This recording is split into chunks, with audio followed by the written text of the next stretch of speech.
ಈ ದಿನ ತಾರೀಕು ಜೂನ್ 4, 2025ನೇ ಸಂವತ್ಸರ, ಬುಧವಾರ, ಶ್ರೀ ವಿಶ್ವಾವಸುನಾಮ ಸಂವತ್ಸರ, ಉತ್ತರಾಯಣ, ಗ್ರೀಷ್ಮ ಋತು, ಜ್ಯೇಷ್ಠ ಮಾಸ, ಶುಕ್ಲ ಪಕ್ಷ. ನವಮಿ ತಿಥಿ ರಾತ್ರಿ 1:26 ಇರುತ್ತೆ. ಈ ದಿನ ಬುಧವಾರ, ಉತ್ತರ ಫಲ್ಗುಣಿ ನಕ್ಷತ್ರ ನಾಳೆ ಬೆಳಗಿನ ಜಾವ 5:19 ಸಹ ಇರುತ್ತೆ. ವಜ್ರನಾಮ ಯೋಗ, ಬಾಲವನಾಮಕರಣ. ಸೂರ್ಯೋದಯ ಬೆಳಿಗ್ಗೆ 5:52 ಸಂಭವಿಸ್ತಾ ಇದೆ. ಸೂರ್ಯಾಸ್ತ ಸಾಯಂಕಾಲ 6:45 ಸಂಭವಿಸ್ತಾ ಇದೆ. ಇವತ್ತಿನ ಅಮೃತಗಳಿಗೆ ರಾತ್ರಿ 9:34 ಸರಿಯಾಗಿ ಸಂಭವಿಸ್ತಾ ಇದೆ. ಈ ದಿನದ ವಿಷಗಳಿಗೆ ನೋಡಿದ್ದಾದಲ್ಲಿ ಬೆಳಿಗ್ಗೆ 11:14 ವಿಷಗಳಿಗೆ ಸಂಭವಿಸ್ತಾ ಇದೆ. ಇನ್ನು ಸೌರಮಾನ ಪಂಚಾಂಗದ ಪ್ರಕಾರ ಈ ದಿವಸವನ್ನು ವೃಷಭ ಮಾಸ ತೇದಿ 21 ಅಂತ ಗುರುತಿಸ್ತಾ ಇದ್ದೀವಿ. ಇವತ್ತಿನ ರಾಹುಕಾಲವನ್ನು ನೋಡಿದ್ದಾದಲ್ಲಿ ಮಧ್ಯಾಹ್ನ 12:22 1:58 ಸಹ ರಾಹುಕಾಲ ಇರುತ್ತೆ.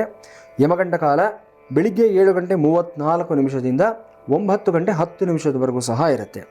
ಇವತ್ತಿನ ಗ್ರಹ ಸಂಚಾರದ ವೈಶಿಷ್ಟ್ಯಗಳನ್ನು ನೋಡಿದ್ದಾದಲ್ಲಿ ರೋಹಿಣಿ ನಕ್ಷತ್ರದ 4ನೇ ಪಾದಕ್ಕೆ ಸೂರ್ಯನ ಪ್ರವೇಶ ಆಗ್ತಾ ಇದೆ. ಇನ್ನು ಮೃಗಶಿರ ನಕ್ಷತ್ರದ 2ನೇ ಪಾದಕ್ಕೆ ಬುಧನ ಪ್ರವೇಶವೂ ಸಹ ಆಗ್ತಾ ಇದೆ.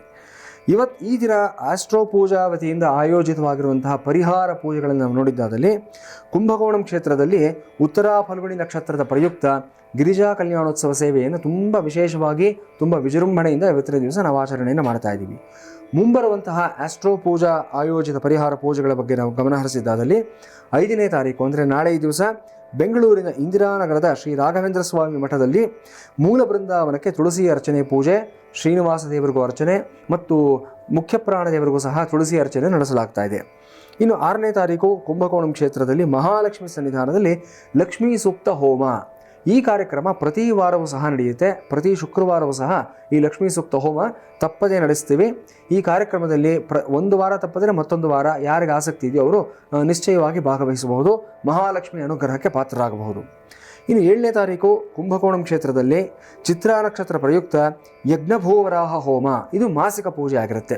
ಪ್ರತಿ ತಿಂಗಳು ಚಿತ್ರಾ ನಕ್ಷತ್ರದ ದಿವಸನೇ ಈ ಪೂಜೆಯನ್ನು ನಾವು ನೆರವೇರಿಸ್ತಾ ಇದ್ದೀವಿ. ಬಹಳ ವಿಶೇಷವಾಗಿರತಕ್ಕಂಥದ್ದು. ಈ ಹಿಂದಿನ ಕೆಲವೊಂದು ಸಂಚಿಕೆಗಳಲ್ಲಿ ಇದರ ಬಗ್ಗೆ ನಾನು ವರ್ತಮಾನವನ್ನು ಕೊಟ್ಟಿದ್ದೀನಿ ನಮ್ಮ ವೀಕ್ಷಕರಿಗೆ. 11ನೇ ತಾರೀಕು ಉಡುಪಿ ಕ್ಷೇತ್ರದ ವಿಷ್ಣುಮೂರ್ತಿ ದೇವಾಲಯದಲ್ಲಿ ಪೌರ್ಣಮಿ ವಿಶೇಷ ಸತ್ಯನಾರಾಯಣ ಪೂಜೆ ಇರುತ್ತೆ. ಆಸಕ್ತಿ ಇರತಕ್ಕಂಥವ್ರು ಇದರಲ್ಲೂ ಸಹ ಭಾಗವಹಿಸ್ಬೋದು. 14ನೇ ತಾರೀಕು ಶ್ರೀರಂಗಂ ಕ್ಷೇತ್ರದಲ್ಲಿ ಸಂಜೀವನ ಆಂಜನೇಯ ದೇವಾಲಯದಲ್ಲಿ ಮಹಾಸುದರ್ಶನ ಹೋಮವನ್ನು ನಡೆಸ್ತಾ ಇದ್ದೀವಿ. ಈ ಕಾರ್ಯಕ್ರಮವೂ ಅಷ್ಟೇ ಪ್ರತಿ ತಿಂಗಳ 2ನೇ ಶನಿವಾರದ ದಿವಸ ನಡೆಯುವಂಥ ಒಂದು ಮಾಸಿಕ ಪೂಜೆ ಆಗಿರುತ್ತೆ. Second Saturday of English calendar month ಪ್ರತಿ ತಿಂಗಳು ಸಹ ಈ ಸುದರ್ಶನ ಹೋಮವನ್ನು ನಡೆಸ್ತಾ ಇದ್ದೀವಿ ನಾವು.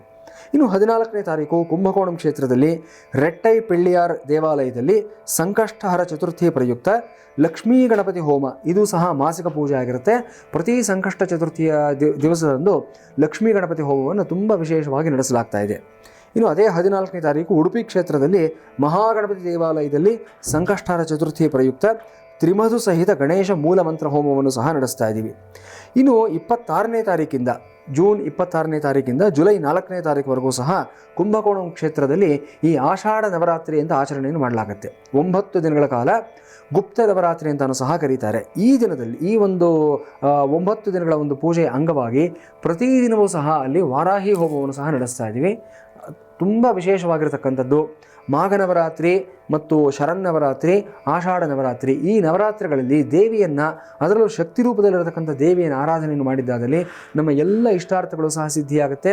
ನಿಮ್ಮ ಕೋರಿಕೆಗಳು ಏನೇ ಇದ್ದರೂ ಸಹ ಅದೆಲ್ಲವೂ ನಿಶ್ಚಯವಾಗಿ ಫಲ ಸಿಗುತ್ತೆ ನಿಮಗೆ. ಸೊ ಈ ಕಾರ್ಯಕ್ರಮದಲ್ಲಿ ಆಷಾಢ ನವರಾತ್ರಿ ಸಮಯದಲ್ಲಿ ವಾರಾಹಿ ಹೋಮದಲ್ಲಿ ಭಾಗವಹಿಸುವಂಥ ಆಸಕ್ತಿ ಇರತಕ್ಕಂಥವರು ಅಥವಾ ಈಗ ನಾನು ತಿಳಿಸ್ಕೊಟ್ಟಿರ್ತಕ್ಕಂಥ ಬೇರೆ ಯಾವುದೇ ಕಾರ್ಯಕ್ರಮದಲ್ಲಿ ಭಾಗವಹಿಸಬೇಕು ಅನ್ನೋ ಆಸಕ್ತಿ ಇರತಕ್ಕಂಥವರು ನಮ್ಮ ವೆಬ್ಸೈಟನ್ನು ಸಂದರ್ಶಿಸಿ www.astropuja.com ಈ ವೆಬ್ಸೈಟ್ಗೆ ಬನ್ನಿ, ಅಥವಾ ತೆರೆ ಮೇಲೆ ಕಾಣಿಸ್ತಾ ಇರತಕ್ಕಂಥ ಈ ಒಂದು ನಂಬರ್ಗಳಿಗೆ ನೀವು ಫೋನ್ ಮಾಡಿದ್ದಾದಲ್ಲಿ ನಮ್ಮ ಸಹಾಯ ಸೇನೆ, ನಮ್ಮ ಸಪೋರ್ಟ್ ಟೀಮ್ ಇರುತ್ತೆ. ಸದಾಕಾಲ ನಿಮಗೆ ಎಲ್ಲ ವರ್ತಮಾನವನ್ನು ಸಹ ಕೊಡ್ತಾರೆ. ಈ ಕಾರ್ಯಕ್ರಮಗಳಲ್ಲಿ ನೀವೆಲ್ಲರೂ ಸಹ ಭಾಗವಹಿಸಬಹುದು. ಆಯಾ ದೇವರುಗಳ ಒಂದು ಅನುಗ್ರಹಕ್ಕೆ ಪಾತ್ರರಾಗಬಹುದು.